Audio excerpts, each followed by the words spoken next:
moved into here, got close to the lake here, close to the lake, so I could get water easier for me to walk out there, bring the water in.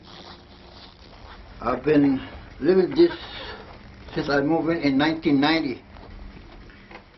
When I moved into this house, nothing in here, not even a stove pipe, nothing.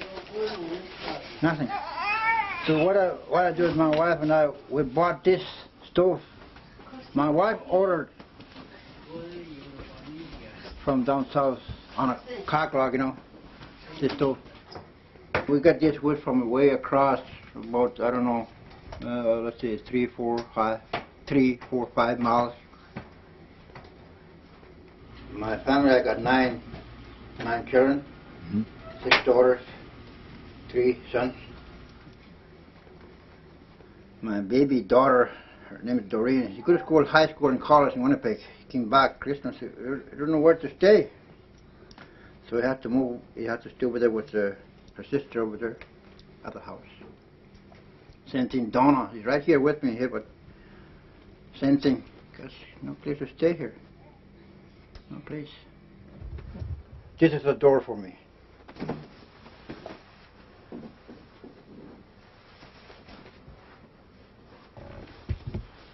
That little baby just saw sleep with us, me and my wife, and my granddaughter sleeps here. And 2 over there, 1 over there on the couch. There used to be 2 in there, but one of them go, like I said, went to other community and now I'm visiting.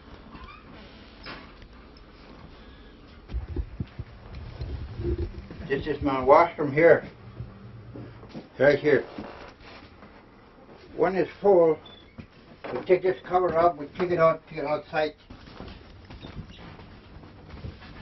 So this is the place, my kitchen here. So this is my cooking. This is where I put in water. This pail that I use, oil can. When I go out in the lake, I take like this with the axe or the ice, or what you see, carry with me over there.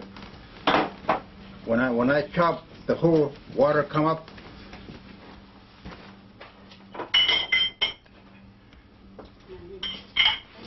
If we're going to get help from the government for this community, it would be helpful for us. I would appreciate that. There's 11 people that live in the house. This is not a well-built house, and you know the windows are all icy in every little corner in this house, and the doors are like that too, and it's like moldy all over the place, and it's not healthy for the kids that lived in here. And what we like for the older people that live in this house, what we have to do is like go to the nursing station in order to take a shower or a bath, you know. It's what we have to do. And for the little kids, in order to like be in a healthy environment, we have to, you know, heat the water, give them a bath like daily, like even though it's cold outside. We have no like heaters in here. We just use the wood stove, and daily my little brother has to like chop wood, bring them inside so we can at least keep the house nice and warm. Go ahead and open that. Oh, we can't. Oh, I see. It's all covered with snow from the outside. That's why you have to keep this thing up. If you go and touch it, this is just snow over here. That's snow in there? Yeah. Well, there's two children that sleep in this room and 2 adults, and it's very cold in here because, you know, it's like the windows are just solid frozen. They know the water leaks and the floor is very cold. This is what really bothers us most, is because water drip from there, and this is the breaker.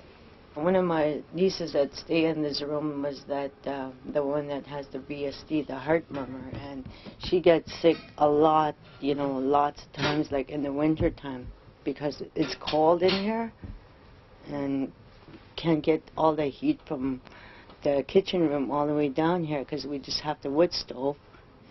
My family, sometimes they get angry and they get frustrated because over and over we have to mention this over and over again, but nothing's been done about it and it's not going anywhere. Like, we're always going to live in this house and nothing's ever going to be done about it, and you know, so there's nothing we can do.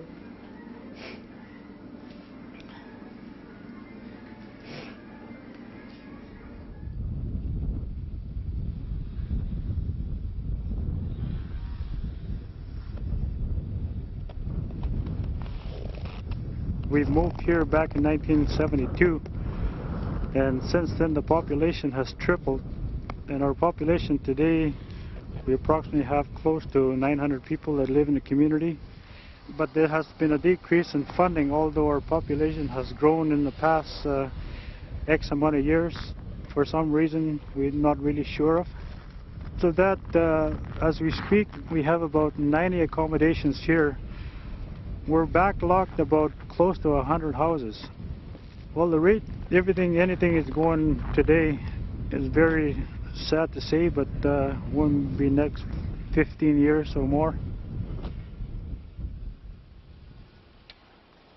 The biggest problem that we face on First Nations is that our population continues to grow, but yet the funding from the federal government has not increased since 1983. 16 years without an increase in the base capital funding to First Nations. In Manitoba, the demand for homes right now is sitting at about 7,500 homes. Within the MKO region, the 26 First Nations, we're at a need or a backlog of 4,500 homes. So we have a, and I think that's the biggest thing. People forget that they hear homes, they hear units, and they hear numbers, but that's 4,500 families that need a house, they need a place to live, a place for their children to sleep, and they don't have that. A healthy home is a key to a healthy family, and the homes in our First Nations are not. They're overcrowded. When you see a home with 14 people in there, sleeping on the floor in the living room on pieces of mattresses or foams, 6 people crowded into a bedroom, it leads to sickness and it leads to an unhealthy environment.